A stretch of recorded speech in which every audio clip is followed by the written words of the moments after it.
Olá pessoal do segundo ano, aqui é o professor Tiago, nas nossas aulas de matemática. Vamos ver vocês aqui. Continuo com o meu incentivo para que vocês continuem dedicando nos estudos, mesmo que em modalidades diferentes, mas sei que isso é que vai fazer o diferencial de um bom profissional, por que não dizer um cidadão, alguém que está preocupado com o seu bem-estar e o bem-estar da sociedade. E uma pessoa com educação quer dizer isso, alguém que pode contribuir também para a sociedade. Tá, sabemos que não é só a escola que faz isso, mas é um grande veículo para isso acontecer. Bom, vamos iniciar nosso conteúdo desse ano e vamos ver matrizes. O que seria a ser matrizes? Vocês de repente até conhecem o termo em inglês, Matrix, de repente por causa do filme. E o que a gente pode falar aqui?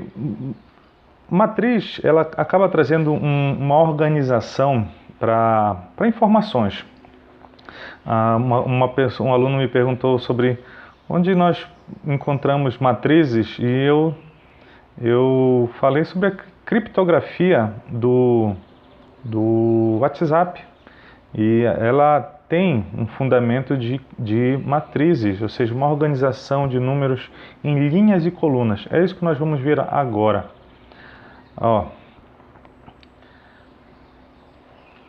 Bom, se nós formos perceber aqui, somos confrontados muitas vezes com informações em formato, né, de tabelas com linhas e colunas, como é o caso dessa aqui.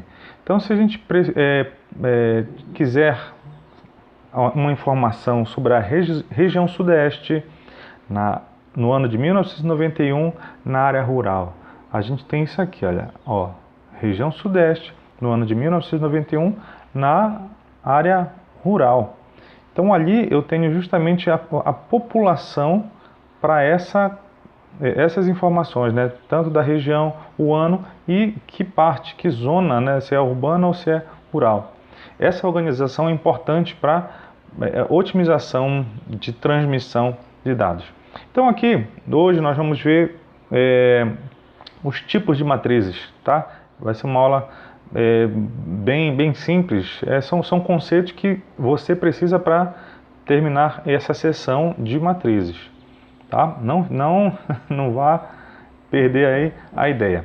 Nós temos uma representação que, se nós definirmos que esses dados têm linhas e colunas, nós conseguimos representar, por exemplo, aqui, se eu tenho uma matriz A com esses três elementos,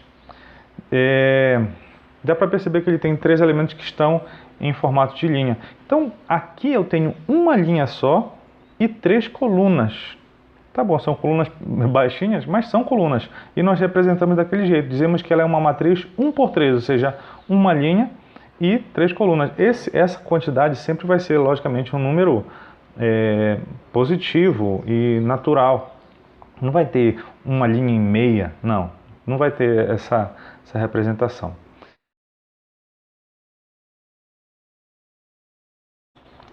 Nós representamos a matriz com uma letra maiúscula. No caso ali, aquela primeira, eu chamo de matriz A. E os elementos dessa matriz eu sempre represento com a letra minúscula de que eu chamei a matriz. Então, os elementos da matriz A vão ser elementos do tipo A e J, que esses termos vão posicionar os elementos da matriz. E aqui eu escrevo o formato da minha matriz. Como é que seria isso? Então, aquela matriz A, ela é uma matriz de elementos A e J, só que ela é uma matriz 1 por 3. Então, uma linha e três colunas. Tudo bem? Muito bem, mas e aí? Como é que eu faço para representar esses elementos? A matriz A, no caso, ela pode ser escrita desse jeito, olha. O primeiro elemento é o elemento A11, ou seja, ele está na primeira linha e na primeira coluna. Temos o elemento A12, ou seja, é o elemento na primeira linha e na segunda coluna. E o elemento A13, ou A13, está na primeira linha, terceira coluna. Assim que nós representamos. Isso é o A e J. No caso, pensa ali nessa matriz B. Ela tem elementos B11, ou 11, ou seja, primeira linha e primeira coluna. B12, primeira linha e segunda coluna. Aqui tem o B21, ou seja, segunda linha, primeira coluna. B22, segunda linha, segunda coluna. B31, terceira linha, primeira coluna. E B32, ou seja, terceira linha, segunda coluna. Isso aqui é uma matriz 3×2. Tá? Esse é o tipo de representação. Não vai mudar nada. Você consegue identificar que elemento está e onde ele está.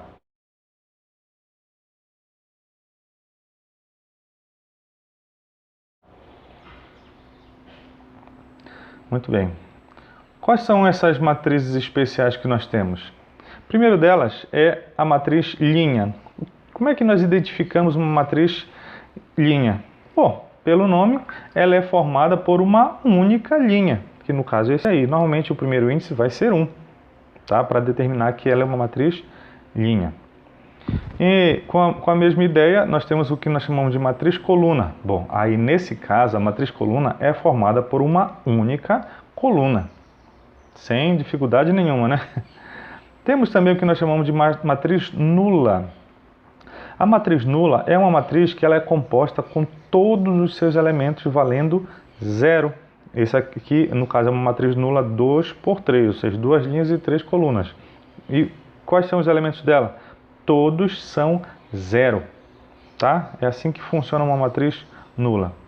Também temos o que nós chamamos de matriz quadrada. A matriz quadrada, ela é uma matriz que o número de linhas é a mesma quantidade de número de colunas. Tudo bem? No caso aqui, eu tenho uma matriz que nós chamamos de que tem uma ordem 2, ou uma matriz de segunda ordem. Se no caso a matriz fosse 3×3, seria uma matriz de terceira ordem. Deu para perceber, não é? E dentro dessa, e considerando uma matriz quadrada, ela tem dois elementos interessantes. O primeiro elemento seria a diagonal que nós chamamos de principal. É um conjunto de elementos em que o índice dele, tanto da linha e da coluna, são iguais. No caso, esse primeiro D11, né, 1 e 1 é igual. D22, 2 e 2 é igual. Então essa daqui seria a diagonal principal da minha matriz. Isso só vale para a matriz quadrada, certo? Então, o índice é o mesmo valor, mesmo número, então faz parte da diagonal principal.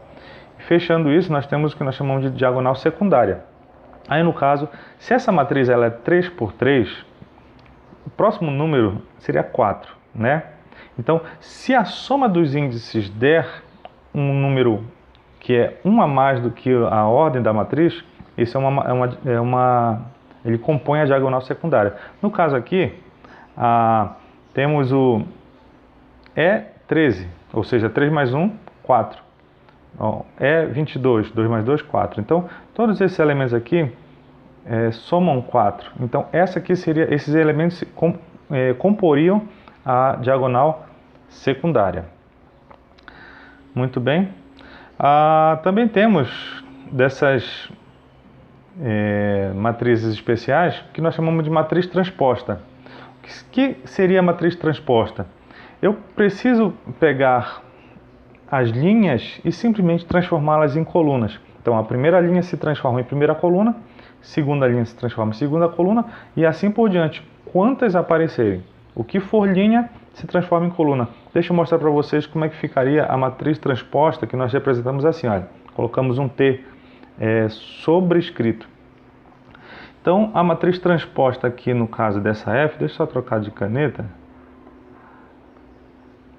viria a ser o seguinte: primeira linha é 1, 3, então isso se transforma na primeira coluna. Fácil, né? Segunda linha é 5 e 9, então ela se transforma na segunda coluna. Tá? Deixa eu fazer a H aqui também. Então a primeira linha é 6 e 2, então a primeira linha vira a primeira coluna. Segunda linha, 1 e 0, ela se transforma em segunda coluna. Terceira linha, 4 e menos 1, ela vai se transformar em terceira coluna. O que é linha vira coluna e vice-versa, tá? Essa J, eu quero que você faça ela e jogue o resultado dela no Google Classroom. Faz parte da nossa tarefa de hoje. Não vou fazer. Essa é a sua tarefa para mostrar para mim que você entendeu a ideia de matriz transposta. Vamos continuar aqui. Também nós temos o que nós chamamos de matriz oposta. O que viria a ser a matriz oposta? Da mesma ideia de conjuntos numéricos, quando nós vemos o oposto de um número, que nada mais é do que a inversão do sinal. Então, a matriz oposta à matriz G, a gente representa por menos G, né? Fica até mesmo com a mesma cara lá da álgebra. Então, vou colocar aqui como seria a matriz oposta de G. Então, 3 vira menos 3, o 1/3 vira menos 1/3, o menos 1 vira 1, o menos 2 vira 2, o 4 vira menos 4 e o oposto de 0 é 0. Só isso. Fechando a nossa ideia aqui, nós temos a matriz identidade. O que viria a ser a matriz identidade? É uma matriz cujo todos os elementos dela são 0, com a exceção da diagonal principal, que é formado por números 1. No caso, olha, a matriz identidade de segunda ordem ali, viu? A diagonal principal, eu tenho o valor 1 em cada um deles. A matriz identidade de terceira ordem, todos os elementos são 0, com exceção da diagonal principal, que todos vão ser 1. E aqui eu tenho um formato geral dela, tá? Seria uma matriz identidade de ordem N. Muito bem? Então, eu imagino que essas seriam as ideias principais para serem passadas hoje. Espero que não tenha sido dificuldade para você, mas se for, você tem um livro didático para tirar as suas dúvidas. Realize as tarefas ali no Google Classroom, tá bem? E abraços!